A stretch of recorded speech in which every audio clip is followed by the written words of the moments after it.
विष्णु पुराण मृत्यु को आत्मा के सफर का एक पड़ाव मात्र माना गया है, क्योंकि अंत तो शरीर का होता है, आत्मा का नहीं। आत्मा तो मूल है और इसका सफर एक शरीर तक नहीं रहता है। इसे अनेकों शरीर में होकर गुजरना पड़ता है और हर शरीर के मिलने के पीछे कुछ न कुछ वजह होती है। ऐसा विष्णु पुराण, गीता और अन्य शास्त्रों में बताया गया है। लेकिन आत्मा का लक्ष्य भटकना नहीं होता है, बल्कि उसे परतत्व यानी मोक्ष प्राप्त करना होता है। मोक्ष वह है जब आत्मा का संयोग परमात्मा से होता है। परमात्मा को प्राप्त करने के लिए ही आत्मा विभिन्न शरीर को प्राप्त करता है, लेकिन एकमात्र कामना के चक्र में फंसकर आत्मा को बार बार विभिन्न योनियों में जाना पड़ता है। मेरे पाप का प्रायश्चित हो जाएगा और फिर कभी मैं ऐसा काम करने का दुस्साहस नहीं करूंगा। ब्राह्मणों की क्रोधाग्नि आज ही मेरे राज्य, सेना और भरे पूरे खजाने को जलाकर खाक कर दे, जिससे फिर कभी मुझ दुष्ट की ब्राह्मण, देवता और गौओं के प्रति ऐसी पाप बुद्धि न हो। वे इस प्रकार की चिंता कर ही रहे थे कि उन्हें मालूम हुआ ऋषि कुमार के शाप से तक्षक मुझे डसेगा। उन्हें वह धधकती हुई आग के समान तक्षक का डसना बहुत भला मालूम। उन्होंने सोचा कि बहुत दिनों से मैं संसार के आसक्त हो रहा था, अब मुझे शीघ्र वैराग्य होने का कारण प्राप्त हो गया। वे इस लोक और परलोक के भोगों को तो पहले से ही तुच्छ और त्याज्य समझते थे। अब उनका स्वरूपतः त्याग करके भगवान श्री कृष्ण के चरण कमलों की सेवा को ही सर्वोपरि मानकर आमरण अनशन व्रत लेकर वे गंगा तट पर बैठ गए। गंगा जी का जल भगवान श्री कृष्ण के चरण कमलों का वह पराग लेकर प्रवाहित होता है, जो श्रीमती तुलसी की गंध से मिश्रित है। यही कारण है कि वे लोकपालों के सहित ऊपर नीचे के समस्त लोकों को पवित्र करती हैं। कौन ऐसा मरणासन पुरुष होगा जो उनका सेवन न करेगा। इस प्रकार गंगाजी के तट पर आमरण अनशन का निश्चय करके उन्होंने समस्त आसक्तियों का परित्याग कर दिया और वे मुनियों का व्रत स्वीकार करके अनन्य भाव से श्रीकृष्ण के चरण कमलों का ध्यान करने लगे। उस समय त्रिलोकी को पवित्र करने वाले बड़े बड़े महानुभाव ऋषि मुनि अपने शिष्यों के साथ वहां पधारे। संतजन प्रायः तीर्थ यात्रा के बहाने स्वयं उन तीर्थ स्थानों को ही पवित्र करते हैं। उस समय वहां पर अत्रि, वशिष्ठ, च्यवन, शरद्वान, अरिष्टनेमि, भृगु, अंगिरा, पराशर, विश्वामित्र, परशुराम, उतथ्य, इंद्रप्रमद, इदम्वाह, मेधातिथि, देवल, आर्ष्टिशेन, भारद्वाज, गौतम, पिप्पलाद, मैत्रेय और कावश, अगस्त्य, भगवान व्यास, नारद तथा इनके अतिरिक्त और भी कई श्रेष्ठ देवर्षि, ब्रह्मर्षि तथा अरुणादि राजर्षिवर्यों का शुभागमन हुआ।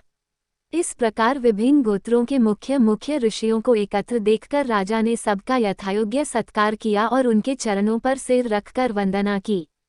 जब सब लोग आराम से अपने अपने आसनों पर बैठ गए, तब महाराज परीक्षित ने उन्हें फिर से प्रणाम किया और उनके सामने खड़े होकर शुद्ध हृदय से अंजलि बांधकर वे जो कुछ करना चाहते थे उसे सुनाने लगे। राजा परीक्षित ने कहा, अहो, समस्त राजाओं में हम धन्य हैं। धन्यतम हैं, क्योंकि अपने शील स्वभाव के कारण हम आप महापुरुषों के कृपा पात्र बन गए हैं। राजवंश के लोग प्रायः निंदित कर्म करने के कारण ब्राह्मणों के चरण धोवन से दूर पड़ जाते हैं। यह कितने खेद की बात है। श्रीमद्भागवत महापुराण प्रथम स्कंध 19 अध्याय श्लोक 14-23 का हिंदी अनुवाद। मैं भी राजा ही हूँ। निरंतर देह गेह में आसक्त रहने के कारण मैं भी पाप रूपी हो गया हूँ। इसी से स्वयं भगवान ही ब्राह्मण के शाप के रूप में मुझ पर कृपा करने के लिए पधारे हैं। यह शाप वैराग्य उत्पन्न करने वाला है, क्योंकि इस प्रकार के शाप से संसारासक्त पुरुष भयभीत होकर विरक्त हो जाया करते हैं। ब्राह्मणों, अब मैंने अपने चित्त को भगवान के चरणों में समर्पित कर दिया है। आप लोग और माँ गंगाजी शरणागत जानकर मुझ पर अनुग्रह करें। ब्राह्मण कुमार के शाप से प्रेरित कोई दूसरा कपट से तक्षक का रूप धरकर मुझे डस ले अथवा स्वयं तक्षक आकर डस ले, इसकी मुझे तनिक भी परवाह नहीं है। आप लोग कृपा करके भगवान की रसमय लीलाओं का गायन करें। मैं आप ब्राह्मणों के चरणों में प्रणाम करके पुनः यही प्रार्थना करता हूँ कि मुझे कर्मवश चाहे जिस योनि में मैं जन्म लेना पड़े, भगवान श्री कृष्ण के चरणों में मेरा अनुराग हो, उनके चरणाश्रित महात्माओं से विशेष प्रीति हो और जगत के समस्त प्राणियों के प्रति मेरी एक सी मैत्री रहे। ऐसा आप आशीर्वाद दीजिए। महाराज परीक्षित परम धीर थे।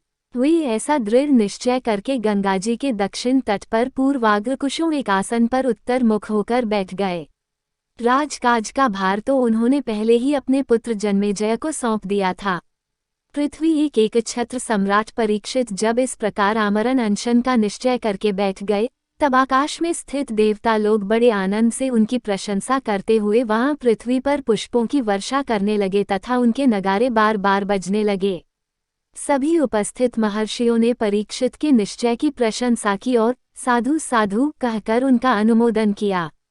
ऋषि लोग तो स्वभाव से ही लोगों पर अनुग्रह की वर्षा करते रहते हैं, यही नहीं, उनकी सारी शक्ति लोक पर कृपा करने के लिए ही होती है। उन लोगों ने भगवान श्री कृष्ण के गुणों से प्रभावित परीक्षित के प्रति उनके अनुरूप वचन कहे। राजर्षि शिरोमणि ने, भगवान श्री कृष्ण के सेवक और अनुयायी आप पांडुवंशियों के लिए यह कोई आश्चर्य की बात नहीं है, क्योंकि आप लोगों ने भगवान की सन्निधि प्राप्त करने की आकांक्षा से उस राज सिंहासन का एक क्षण में ही परित्याग कर दिया, जिसकी सेवा बड़े बड़े राजा अपने मुकुटों से करते थे। हम सब तब तक यहीं रहेंगे जब तक ये भगवान के परम भक्त परीक्षित अपने नश्वर शरीर को छोड़कर माया दोष एवं शोक से रहित भगवत धाम में नहीं चले जाते। ऋषियों के ये वचन बड़े ही मधुर, गंभीर, सत्य और समता से युक्त थे। उन्हें सुनकर राजा परीक्षित ने उन योगयुक्त मुनियों का अभिनंदन किया और भगवान के मनोहर चरित्र सुनने की इच्छा से ऋषियों से प्रार्थना की। महात्माओं, आप सभी सब ओर से यहाँ पधारे हैं। आप सत्य लोक में रहने वाले मूर्तिमान वेदों के समान हैं। आप लोगों का दूसरों पर अनुग्रह करने के अतिरिक्त, जो आपका सहज स्वभाव ही है, इस लोक या परलोक में और कोई स्वार्थ नहीं है। श्रीमद्भागवत महापुराण प्रथम स्कंध 19 अध्याय श्लोक 24-35 का हिंदी अनुवाद। विप्रवरों, आप लोगों पर पूर्ण विश्वास करके मैं अपने कर्तव्य के संबंध में यह पूछने योग्य प्रश्न करता हूँ। आप सभी विद्वान परस्पर विचार करके बतलाइए कि सबके लिए सब अवस्थाओं में और विशेष करके थोड़े ही समय में मरने वाले पुरुषों के लिए अंतःकरण और शरीर से करने योग्य विशुद्ध कर्म कौन सा है। उसी समय पृथ्वी पर स्वेच्छा से विचरण करते हुए किसी की कोई अपेक्षा न रखने वाले व्यासनंदन भगवान श्री सुखदेव जी महाराज वहां प्रकट हो गए। वे वर्ण अथवा आश्रम के बाह्य चिन्हों से रहित एवं आत्मानुभूति में संतुष्ट थे। बच्चों और स्त्रियों ने उन्हें घेर रखा था। उनका वेश अवधूत का था। 16 वर्ष की अवस्था थी। चरण, हाथ, जंघा, भुजाएं, कंधे, कपोल और अन्य सब अंग अत्यंत सुकुमार थे। नेत्र बड़े बड़े और मनोहर थे। नासिका कुछ ऊंची थी। कान बराबर थे। सुंदर भौहें थीं, इनसे मुख बड़ा ही शोभायमान हो रहा था। गला तो मानो सुंदर शंख ही था। हंसली ढकी हुई, छाती चौड़ी और उभरी हुई, नाभि भंवर के समान गहरी तथा उदर बड़ा ही सुंदर त्रिवली से युक्त था। लंबी लंबी भुजाएं थीं, मुख पर घुंघराले बाल बिखरे हुए थे। इस दिगंबर वेश में वे श्रेष्ठ देवता के समान तेजस्वी जान पड़ते थे। श्याम रंग था। चित्त को चुराने वाली भरी जवानी थी। वे शरीर की छटा और मधुर मुस्कान से स्त्रियों को सदा ही मनोहर जान पड़ते थे। यद्यपि उन्होंने अपने तेज को छिपा रखा था, फिर भी उनके लक्षण जानने वाले मुनियों ने उन्हें पहचान लिया और वे सब के सब अपने अपने आसन छोड़कर उनके सम्मान के लिए उठ खड़े हुए। राजा परीक्षित ने अतिथि रूप से पधारे हुए श्री सुखदेव जी को सिर झुकाकर प्रणाम किया और उनकी पूजा की। उनके स्वरूप को न जानने वाले बच्चे और स्त्रियां उनकी यह महिमा देखकर वहां से लौट गए। सबके द्वारा सम्मानित होकर श्री सुखदेव जी श्रेष्ठ आसन पर विराजमान हुए। ग्रह, नक्षत्र और तारों से घिरे हुए चंद्रमा के समान ब्रह्मर्षि, देवर्षि और राजर्षियों के समूह से आवृत श्री सुखदेव जी अत्यंत शोभायमान हुए। वास्तव में वे महात्माओं के भी आदरणीय थे। जब प्रखर बुद्धि श्री सुखदेव जी शांत भाव से बैठ गए, तब भगवान के परम भक्त परीक्षित ने उनके समीप आकर और चरणों पर सिर रखकर प्रणाम किया। फिर खड़े होकर हाथ जोड़कर नमस्कार किया। उसके पश्चात बड़ी मधुर वाणी से उनसे यह पूछा। परीक्षित ने कहा, ब्रह्म स्वरूप भगवान, आज हम बड़भागी हुए, क्योंकि अपराधी क्षत्रिय होने पर भी हमें संत समागम का अधिकारी समझा गया। आज कृपापूर्वक अतिथि रूप से पधारकर आपने हमें तीर्थ के तुल्य पवित्र बना दिया। आप जैसे महात्माओं के स्मरण मात्र से ही गृहस्थों के घर तत्काल पवित्र हो जाते हैं, फिर दर्शन, स्पर्श, पाद प्रक्षालन और आसन दानादि का सुअवसर मिलने पर तो कहना ही क्या है। जैसे भगवान विष्णु के सामने दैत्य लोग नहीं ठहरते, वैसे ही आपकी सन्निधि से बड़े बड़े पाप भी तुरंत नष्ट हो जाते हैं। अवश्य ही पांडवों के सुहृद भगवान श्री कृष्ण मुझ पर अत्यंत प्रसन्न हैं।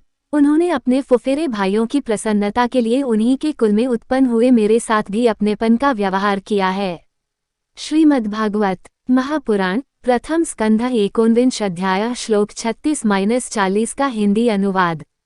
भगवान श्री कृष्ण की कृपा न होती तो आप सरीखे एकांत वनवासी अव्यक्त गति परम सिद्ध पुरुष स्वयं पधारकर इस मृत्यु के समय हम जैसे प्राकृत मनुष्यों को क्यों दर्शन देते।